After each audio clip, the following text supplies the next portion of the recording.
미션 임퍼서블이라고 하는 영화를 보았습니다. 이런 종류의 영화를 좋아하는지라 개봉하자마자 가서 본 셈입니다. 미션 임퍼서블, 그러니까 불가능한 임무 또는 불가능한 임무가 주어졌다, 뭐 이런 뜻이겠는데, 이 주인공인 에단 헌트는 정말 어려운 일이지만 그래도 다 해냅니다. 절대로 성공할 수 없는 미션을 가능하게 만드는 첩보원입니다. 영화는 아주 많은 장면, 우리를 조마조마하게 하기도 하고 또 근사한 액션을 보여주기도 하죠. 그렇지만 끝내 이 에단 헌트는 악당을 해결하고 그리고 또 문제를 완전히 처리합니다. 그래서 사람들이 대리 만족을 하는 것이겠다 싶기도 합니다. 불가능한 일이 주어진 어떤 사람들, 그들은 또 우리가 아는 바 구약에 나타난 예언자들, 그들에게도 이런 미션은 주어졌습니다. 구약의 제일 뒷부분에 나와 있는 17권의 책, 그들의 주인공이 이제 예언자들인데요. 그들에게도 하나님께서는 미션 임퍼서블의 임무를 주셨었습니다. 저들의 미션은 백성들의 회개를 이끌어내는 일입니다. 죄를 고백하고 회개하고 하나님의 말씀대로 이제 따르는 일인 것이죠. 그리고 하나님 앞으로 돌아갔어야 하는데 안타깝게도 그 사람들은 그 말을 듣지 않았습니다. 그랬기 때문에 이들의 미션은 실패했죠. 그야말로 미션 임퍼서블이 되었습니다. 예언자들의 능력이 모자라서가 아니라 사람들이 말을 듣지 않았기 때문이죠. 사람들의 완고함, 또 강팍함, 이런 것들이 예언자들로 하여금 그 미션을 이루지 못하게 했습니다.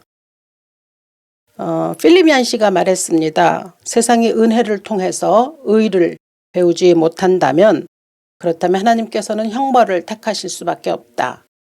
결국 사람들이 그 예언자의 말을 듣지 않았기 때문에 하나님께서는 그들을 어찌하실 수가 없었습니다. 하나님께는 불가능한 미션이 없습니다. 하나님은 뭐든지 가능하게 하시는 분이지만 사람들이 듣지 않으면 하나님도 어쩌실 수가 없습니다.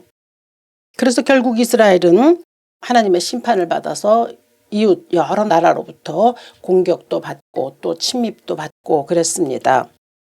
하나님께서 그들을 심판하시는 이유, 형벌을 주시는 이유는 너무 분명합니다. 가서는 안 되는 길로 가기 때문이죠. 우리가 또 보면은 자식을 키울 때나 또 어떤 사람들하고 사이에서도 자주 보는 일입니다. 그렇게 하면 안 되는데 라고 얘기했을 때 우리가 말하는 대로 잘 들어주는 사람도 있지만 또 그렇지 않은 사람들도 있습니다. 그래서 끝내는 뭐 속된 말로 매를 번다 뭐 이런 생각을 할 때가 있거든요. 그리고 매를 맞고서야 돌아오는 그런 일도 우리 주위에 있습니다. 근데 가만히 그런 걸 보면 참 인간의 성정은 고집스럽구나라는 걸 알 수가 있습니다. 남의 말을 잘 들어도 안 되겠지만 그러나 그게 바른 말이라고 할 때는 좀 듣는 그런 성정이 필요한데 듣지 않아서 일어나는 여러 가지 불행한 일들이 우리의 삶에는 있습니다. 근데 무엇보다 하나님께서 하시는 말에 그렇게 듣지 않아서 결국은 하나님의 심판에 이른다라고 하는 것만큼 애달픈 일이 있겠습니까? 그런데 이 하나님께서 예언자들을 이들에게 보내셨을 때 하나님 물론 아셨습니다. 백성들이 듣지 않을 것을. 근데도 보내시는 이유는 누구 한 사람이라도 돌아설 수 있었으면 하는 그 바람이셨을 겁니다. 그리고 예언자들도 자기들이 나가서 말씀을 전하지만 백성들이 듣지 않을 것이라는 걸 알았습니다. 사실 실패가 예상되는 일을 하고 싶은 사람이 있겠습니까? 그럼에도 불구하고 예언자들은 순종했거든요. 그 이유는 하나님을 가까이서 보아서 아는 거죠. 하나님의 심경을 아는 거예요. 하나님이 인간이 당신의 말을 들을 때 얼마나 기뻐하셨는지, 그리고 또 원하지 않는 길로 걸어갔을 때 하나님 얼마나 좌절하시고 분노하시고 슬퍼하시고 탄식하시는지를 예언자들은 다 알고 있는 거죠. 그러니까 그 하나님의 마음을 다 헤아렸기 때문에 어쨌든 나가서 하나님의 말씀을 전하려고 하는 것이죠. 그러니까 그걸 깊이 인식하고 있는 사람들이 나가지 않을 수가 없었던 거죠. 이 미션이 서로 실패할지라도 그래도 하나님 편에 서서 나갔던 자들, 그들이 바로 예언자들입니다. 근데 이제 그들이 나가서 말씀을 전할 때 그냥 입술에 나오는 말로만 전한 게 아니라 그들의 예언에다가 일종의 좀 퍼포먼스 같은 것들을 덧입혔습니다. 이사야 같은 사람은 3년 동안 벗은 몸, 또 벗은 발로 다니면서 예언했거든요. 또 예레미야는 이 목에 바벨론 왕을 상징하는 멍에를 메고 그렇게 다니기도 했습니다. 호세아는 이스라엘 백성을 상징하는 한 여성 고멜이라고 불리는 창녀와 결혼하기까지 했을 정도로 그 하나님의 말씀을 전하려고 하는 그 애타는 심경이 그들에게 있었습니다. 그러니까 입술로 대언하는 것이 아니라 온 몸으로 하나님의 말씀을 전했던 자들이죠. 그러니까 저들 예언자들의 삶은 어쩌면은 하나님의 말씀을 전하는 그 숙명과도 같은 삶이었지만 그러나 결국은 대부분 사람들이 강팍했기 때문에 실패했었던 이런 예언들의 그 주인공들이었다고 볼 수 있습니다. 그 예언자가 있었어도 그 말씀을 듣지 않았던 그 시절에 비해서 요즘은 이 시절에는 예언자가 있나? 또 아니면 선견자나 선구자가 있나라고 하는 그런 자조적인 말들이 많이 들리기도 하죠. 그러니까 이럴 때일수록 어쩌면 우리는 예언서를 더 가까이 해야 하는 것이 아닐까 싶습니다. 예언서를 통해서 하나님께서 우리들의 시대에, 이 혼탁한 시대에 주시고자 하시는 말씀들을 찾아보는 것, 그게 굉장히 중요한 것이죠. 그런데 이제 문제는 뭐냐면 사람들, 그리스도인들이 예언서를 별로 좋아하지 않는다는 보고가 있습니다. 여러분들은 어떠신지 궁금합니다. 저는 개인적으로는 신약보다는 구약이 훨씬 더 좋습니다. 물론 신약의 예수님을 생각하면 지금 예수께서 내 곁에 계시면 얼마나 좋을까 이런 생각들을 많이 하지만 그러나 구약에서 만나는 하나님이 너무 좋습니다. 하나님의 따뜻함, 또 하나님의 한없으신 은혜 이런 것들이 제 마음에 다가와서 참 구약이 좋은데 근데 많은 그리스도인들은 예언서, 뭐 구약엔 예언서만 있는 건 아니지만 아무튼 예언서를 별로 그렇게 선호하지 않는다고 하는데 그 이유는 내용이 좀 복잡하기도 하고 어렵기도 하기 때문이죠. 더군다나 기원전 8세기부터 5세기까지에 있었던 이야기들이잖아요. 그러니까 그것이 이제 지금 21세기에 이 대한민국의 상황과 뭐 어떻게 연결시켜야 하지? 뭐 이런 생각도 할 수 있고 좀 너무 동떨어진 것 같은 그런 마음을 갖기도 하죠. 더군다나 이제 이 예언서가 어려운 이유는 특별히 그 예언서가 가지고 있는 특징이 있는데요. 그건 뭐냐면 이 예언들이 가까운 예언 그리고 먼 예언 이런 것들이 한 문단에 그들에게 구분이 되지 않은 채로 들어있기 때문이기도 합니다. 예를 들어서 이사야서 7장 14절 같은 거 우리 잘 알고 있잖아요. 처녀가 잉태하여 아들을 낳을 것이니 그 이름을 임마누엘이라 하리라. 이 말씀은 이사야 시대에 주어졌던 예언이라고 말합니다. 1차적으로. 그런데 마태복음 1장 23절에서 말씀하잖아요. 이 선지자로 하신 말씀을 이루려는 바 이제 처녀가 잉태하여 아기를 낳는데 그 이름을 임마누엘이라 하리라 예수라 하리라 라고 마태 해석에 의해서 그 예언이 예수님에게서 성취된 것을 전하고 있습니다. 그러니까 구약에서 나오는 예언들이 그때 당시에도 있었던 일이기도 하고 또 후에도 있어지는 일이기도 하다라고 하는 점 때문에 수많은 사람들이 이제 좀 혼란을 겪기도 하죠. 이런 걸 보면 예언자들이 시대를 따라 보내심을 입기는 해서 자기 입술에서 나오는 하나님의 말씀을 전하지만 그러나 이제 그 확실한 하나님의 시간표 그 시기에 8세기부터 5세기까지에 있었던 예언자들이 예수님을 뭐 알 수 있었겠습니까? 그러나 그들이 예언한 말씀 속에 그러한 것들이 있다라고 하는 것을 알지 못한 채로 그들은 하나님의 말씀을 대언한 것이 아닌가. 그러니까 시대를 초월하는 하나님의 음성을 들려주었던 자들이었다. 이렇게 생각할 수가 있을 것 같습니다. 그래서 이와 같은 어려움이 좀 있어서 예언서를 별로 선호하지 않을 수는 있지만 그러나 이 예언서를 비롯한 이 구약은 하나님의 어떤 분이신지를 말씀해 주시는 책이고 또 우리의 응답을 요구하는 책입니다. 그래서 구약을 읽어야 또 신약을 제대로 이해할 수가 있게 되죠. 동시에 구약은 예언의 책이잖아요. 예수를 예언합니다. 그리고 그 예언하신 말씀이 신약에 의해서 성취되기 때문에 이 구약에 대해서는 좀 관심을 기울이고 있어야 하는 것이 맞고, 또 예언자들이 하신 말씀에 대해서 우리가 오늘날 우리의 삶에서 어떻게 이 예언서를 적용해야 할 것인가 라고 하는 건 우리의 과제이기도 할 것입니다. 사실 예언서에 들어있는 내용들을 보면 오늘날과 뭐 그렇게 크게 다르지 않습니다. 인간의 죄성 들어있고요. 또 하나님이 그럼에도 불구하고 사랑하시는 하나님의 사랑 들어있고요. 또 하나님이 우리를 그렇게 사랑하신다고 하지만 또 불평등, 불균형 이러한 일들이 끊임없이 세상에 있다라고 하는 것들이 우리 발견할 수 있지 않습니까?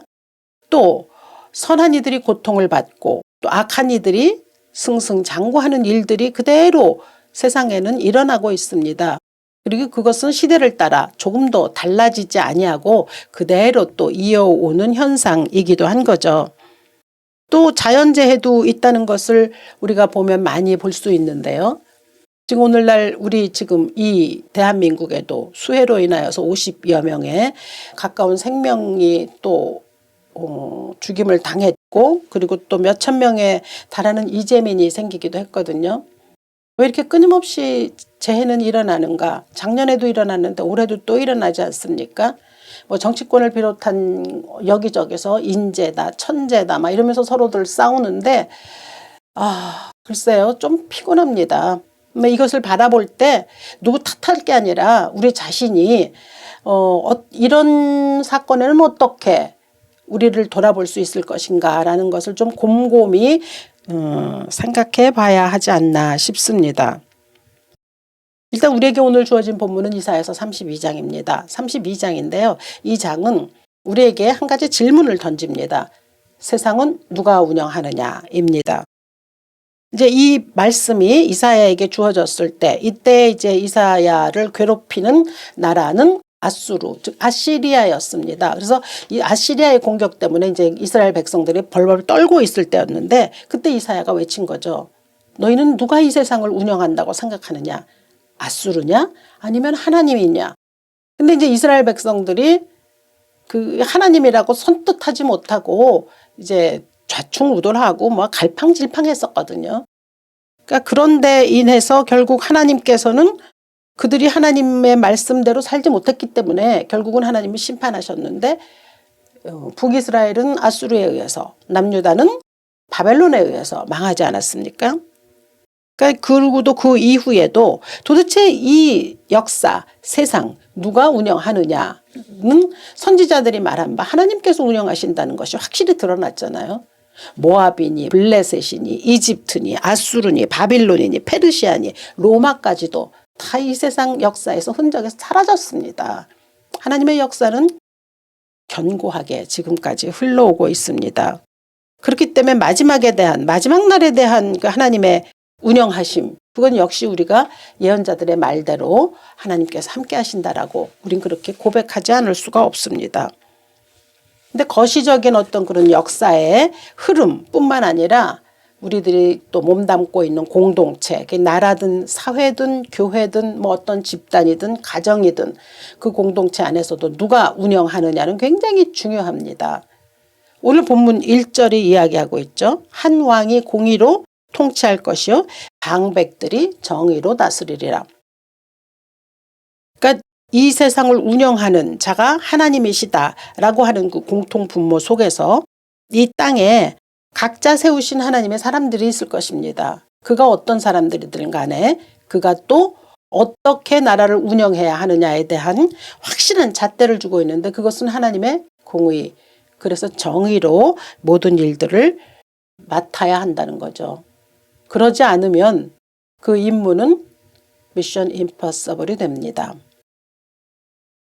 우리의 삶에서 한번 돌아보면 이 나라, 또 우리의 속하고 있는 어떤 집단, 또 이 가정, 또 교회, 거기서 모든 것을 총괄하고 운영하는 사람이 있습니다. 근데 그 사람은 과연 믿을만 한가요? 만약에 그 사람이 믿을만 하다라고 한다면 그 근거는 어디에 있느냐라고 하는 것을 오늘 성경은 우리에게 보여줍니다. 한 왕, 하나님의 공의, 그 하나님의 공의를 토대로 해서 모든 것을 정의로 다스리는 사람이라야만 이제 결국은 하나님의 뜻이 이루어지는 나라가 된다는 뜻이죠. 그분이 온 땅을 통치하십니다. 근데 이스라엘에게만 하나님이 왕이신 게 아니라 우리에게도 하나님은 왕이시지 않습니까? 그리고 그 왕으로 말미암아 여러 사람에게 주어진 미션, 그것들은 또 결국 하나님의 뜻 가운데서 이루어져야 되는데 첫째가 공의라는 거죠. 정의라고 하는 것입니다. 그러니까 하나님으로부터 권위를 위임받은 자는 정의롭게 모든 일들을 행해야만 한다는 것이 1절이 주장하는 바입니다. 하나님의 통치하심이 이루어지는 곳, 그 하나님 나라가 임하는 거잖아요. 그리고 하나님의 나라는 뭐 행복한 나라 아니겠습니까? 정말로 하나님의 정의가 이루어지는 그곳에 모든 자들이 함께 서로 보듬어 안아줄 수 있는 그런 나라가 될 것입니다. 그렇기 때문에 하나님의 권위를 위임받은 또 어떤 방백들, 그죠? 세우심을 입은 지도자들은 사람들을 행복하게 해야 할 의무가 있습니다. 어떻게 하면 행복할까요? 그건 행복은 단 한 가지. 오늘 본문이 이야기하는 바 정의로운 하나님의 공의로부터 출발한다라고 하는 것이죠. 그래야만 행복하다라고 하는 말씀입니다. 오늘 말씀을 보면 보라 장차 한 왕이 공의로 통치할 것이요 방백들이 정의로 다스릴 것이며, 그 다음에 이제 나와 있는 말씀이죠. 2절부터 4절까지가 그렇게 정의로 다스리면 광풍도 없어진다고 했고 폭우도 폭우가 오되 그것을 다 가릴 수 있다고 했고, 메마른 땅의 냇물이라는 게 얼마나 시원함을 우리에게 허락합니까? 그렇게 또 곤비한 땅에 큰 바위 그늘 같다. 우리가 하나님을 떠올리면 그런 생각 들지 않으세요? 정말 메마른 땅을 걸어가도 하나님이 나와 함께 하신다라고 하는 생각 가운데서 얼마나 우리가 많은 위로를 얻습니까? 보는 자의 눈이 감기지 아니할 것이요 듣는 자가 귀를 기울일 것이다. 그러니까 제대로 눈이 열리고 제대로 귀가 열리는 그 세상, 행복이 가득한 세상, 그겁니다. 그걸 말하는데 그것은 어떻게 이루어지느냐? 방백들이 정의로 다스릴 때만 이루어진다라고 오늘 그렇게 말씀합니다.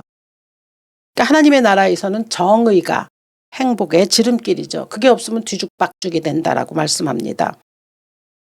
사람들이 그 미션 임퍼서블 그 영화에 환호하는 이유는 물론 탐 크루즈라고 하는 그 한 개인의 매력도 굉장히 많고 또 그가 벌이는 액션이 굉장히 흥미진진하기 때문에 그것이 큰 요인이 될 것입니다. 그렇지만 무엇보다도 주인공이 정의롭기 때문입니다.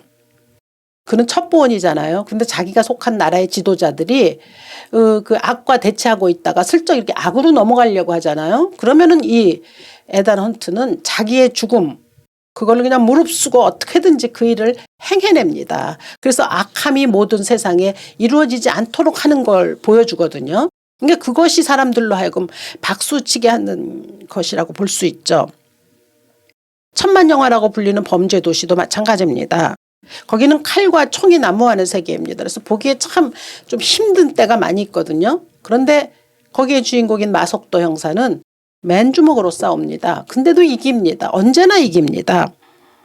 투박하죠. 그렇지만 그 안에는 정의를 세우고자 하는 마음과 또 약자를 향한 따뜻함이 들어있습니다. 그래서 그의 주먹에 화염호하는 거 아니겠습니까?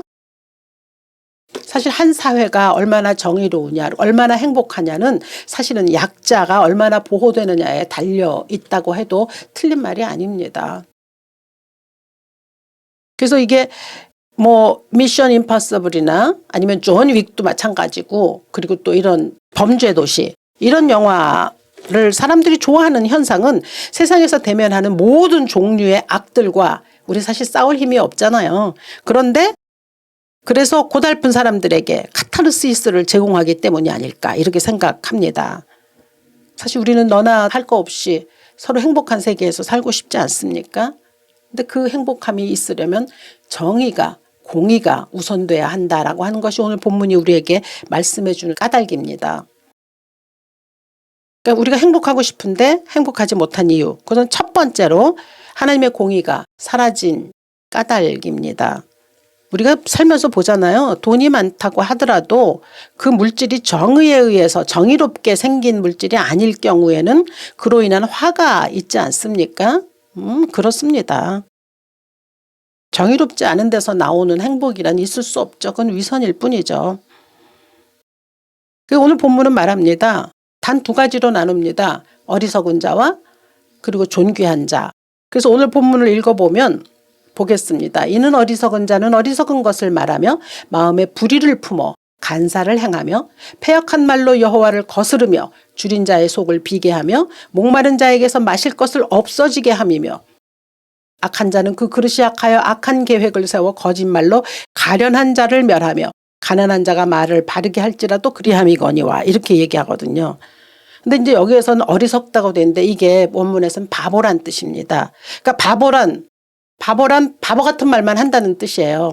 그러니까 우리가 보통 바보 그러면 좀 지식이 모자란 사람을 얘기하는데 그거 아닙니다. 여기서 바보는 어떤가 하냐면 그 마음에 불의를 품는 자, 간살한 자, 패역한 말을 하는 자, 무엇보다 여호와를 거스르는 자입니다. 그러니까 하나님의 뜻대로 살지 않는 사람을 말하는 거죠. 그러니까 하나님을 진지하게 생각하거나 하나님을 두렵게 생각하지 아니하고 그냥 무시하는 사람, 그런 사람이 바보라고 하는 거죠. 시편 14편 1절도 말씀하지 않습니까? 어리석은 자는 그의 마음에 이르기를 하나님이 없다 하는도다. 그들은 부패하고 그 행실이 가증하니 선을 행하는 자가 없도다. 그러니까 바보는 선을 행할 마음이 이 마음속에 없는 거죠. 그리고 또 하나님을 무시하기 때문에 당연히 어떻게 됩니까? 사람들 무시해요. 그 사람들에게 무례하게 하죠. 그래서 바보들이 하는 일은 하나님의 뜻에 맞는 올바른 질서를 거스르는 일을 하기 때문에 언제나 재앙이 일어날 수밖에 없는 것이죠. 근데 여기서 바보라고 하는 말이 히브리어는 나발입니다. 나발 그러면 혹시 생각나는 사람 있으십니까? 사무엘에 나오는 그 아비가일이라고 하는 현명한 여인의 남편이 나발이었습니다. 다윗이 광야를 돌다가 나발에게 가서 먹을 것을 좀 달라고 요청했습니다.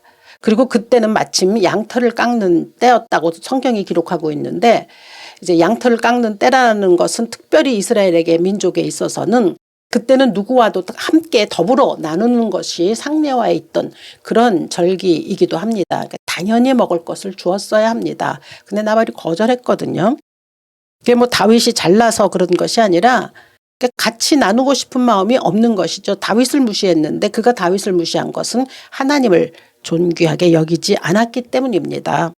이게 약자를 향한 하나님의 마음 나발은 읽지 못했습니다. 그래서 성경은 그를 악하고 미련하고 거만하고 인색하다. 결국은 그런 이름만 네이밍만 얻은 게 아니라 하나님의 심판을 받아서 죽었습니다. 그러니까 바보는 어떻게 하느냐. 배고픈 사람의 욕구를 채워주지 아니하고 목마른 사람에게 마실 것을 주지 않는 저들의 무기는 악하다고 그렇게 했습니다. 그러니까 언제나 범죄 행위를 일삼는다. 나발이 그랬던 거거든요. 우리는 뭐 나발과 같지는 않을 것이라고 분명히 믿습니다. 오늘 말씀이 얘기합니다. 존귀한 자는 존귀한 일을 계획하나니 그는 항상 존귀한 일에 서리라. 이게 존귀라고 하는 말이 나와 있기 때문에 우리는 뭐 조금 존귀라고 하는 단어가 가지고 있는 뜻을 좀 생각해 볼 수도 있겠습니다. 존귀는 뭐 우리 보통 생각할 때 그 배경이 아주 좋거나 아니면 학벌이 좀 뛰어나거나 또 아니면 인물이 좋거나 뭐 그런 경우에 또 존귀한 자라고 뭐 유럽 같은 데선 뭐 어떤 귀족의 혈통을 가졌거나 하면 존귀하다는 말을 잘 쓰죠. 근데 오늘 본문에서는 존귀한 자는 어떤 자냐? 하나님의 뜻대로 약자를 돌보는 자가 존귀하다고 말합니다. 그러니까 이 위에 있었던 바보가 하는 일들을 그대로 반대로 표현한 게 존귀한 자가 하는 일이 됩니다. 사람은 사실 누구나 다 사람됨의 가치를 지니게 하시지 않았습니까? 그러니까 그 사람됨을 인정해 줄 때, 그래서 우리 사는 삶이 인간됨의 어떤 삶들이 이루어질 때 그곳에 하나님의 뜻이 펼쳐지게 되는 거 아니겠습니까? 우리는 사실 살면서 때로 에단 헌트, 그러니까 톰 크루즈와 같은 그러한 정의로운 사람이 또는 마동석 형사 같은 그런 정의로운 사람이 나타나길 바라는데 오늘 성경은 우리에게 말합니다. 너희 자신이 그런 사람이 되라고 말합니다. 누군가를 기다려야 되는 삶이 아니라 나 한 사람 한 사람이 하나님의 공의가 내 삶에서 이루어질 수 있도록, 그리고 나한테 허락하신 하나님의 정의가 약자를 바라볼 때 그대로 재현될 수 있도록 그렇게 살아가는 것. 그리고 그런 사람을 존귀한 사람이라고 말씀합니다. 그러니까 다시 말하면 바보처럼 살지 않는 거죠. 바보처럼 살지 않는다는 건 하나님의 뜻대로 살아간다는 뜻이고, 또 하나님의 뜻대로 살아간다는 건 하나님이 우리를 향하여 주시고자 하시는 모든 일들, 하나님의 정의를 우선하는 삶, 정의가 이루어지기를 바라는 마음으로 모든 것을 행하는 사람들. 그 일이 뭐 어떤 작은 일이라도 상관없습니다. 내 앞에 주어진 일들을 올곧게 해나갈 때, 그리스도인들이 그런 정의를 삶에서 그대로 보여줄 때 그 사람들은 존귀한 사람이라고 하나님께서 그렇게 불러주실 겁니다. 저는 여러분들이 모든 존귀한 자의 자리에 들어설 수 있기를 바랍니다. 내 삶에서 하나님께서 원하시는 정의와 공의가 이루어질 수 있는 삶을 향해서 달려가고, 또 그것을 위해서 노력하고 실제로 그것을 이룰 수 있는 그러한 존귀한 자의 삶이 우리 모두에게서 이루어지기를 바랍니다. 이러한 은혜가 우리 모두에게 있기를 주 예수의 이름으로 축원합니다. 살아계신 아버지, 우리의 삶에서 정의가 어느 만큼 이루어지고 있는지 돌아볼 수 있도록 인도하여 주시옵소서. 이스라엘 백성들은 예언자들이 그렇게 온몸을 다해서 하나님의 말씀을 외쳤어도 듣지 않았습니다. 하나님, 우리는 오늘날 어디에서 하나님의 음성을 들으며 또 어느 곳에서 하나님의 뜻을 발견해야 합니까? 주께서 허락하신 귀한 말씀을 통해서 오늘도 하나님이 원하시는 정의가 우리의 삶에서 이루어질 수 있도록 인도하여 주시옵소서. 그래서 우리를 향하여 존귀하신 자라고 부르시는 그 음성을 우리 모두 들을 수 있도록 은혜 베풀어 주시옵소서. 주 예수 그리스도 귀하신 이름으로 기도합니다. 아멘.